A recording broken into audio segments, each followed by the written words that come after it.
Hi guys, welcome back to my channel. നാളെ ലാലിഗയിൽ നടക്കാൻ പോകുന്ന മത്സരങ്ങളെക്കുറിച്ചുള്ളൊരു വീഡിയോ ആണ് നമ്മൾ ഇന്ന് ചെയ്യാൻ വേണ്ടി പോകുന്നത്. ഗെറ്റാഫയുടെ ഹോം ഗ്രൗണ്ടിൽ വെച്ച് നടക്കുന്ന ബാഴ്സലോണ വേഴ്സസ് ഗെറ്റാഫെ മത്സരം നാളെ പുലർച്ചെ 1:30 മത്സരം ആരംഭിക്കുന്നത്. ബാഴ്സലോണയെ സംബന്ധിച്ചിടത്തോളം ഈ ഒരു മത്സരം വിജയിക്കുക എന്നുള്ളത് വളരെ ഇമ്പോർട്ടൻ്റ് ആയിട്ടുള്ളൊരു കാര്യമാണ്. നിലവിൽ ലാലിഗ പോയിൻ്റ് ടേബിളിൽ വെറും 38 പോയിൻറ്റും മാത്രമാണ് ബാഴ്സലോണയ്ക്കുള്ളത്. 3-ാം സ്ഥാനത്താണ് തുടർന്നുകൊണ്ടിരിക്കുന്നത്.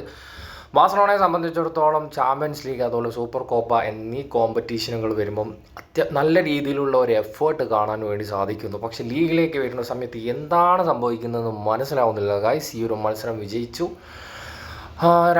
ഈ ഒരു മത്സരം വിജയിച്ചാലും 3-ാം സ്ഥാനത്ത് തന്നെയാണ് തുടരുക. നിലവിൽ 43 പോയിൻ്റ് റിയൽ മാഡ്രിഡിനും 46 പോയിൻറ്റുമാണ് അത്ലറ്റിക്കോ മാഡ്രിഡിനും ഉള്ളത്. അപ്പോൾ ഗൈസ്, നെക്സ്റ്റ് വീഡിയോയുമായി വീണ്ടും കാണാം.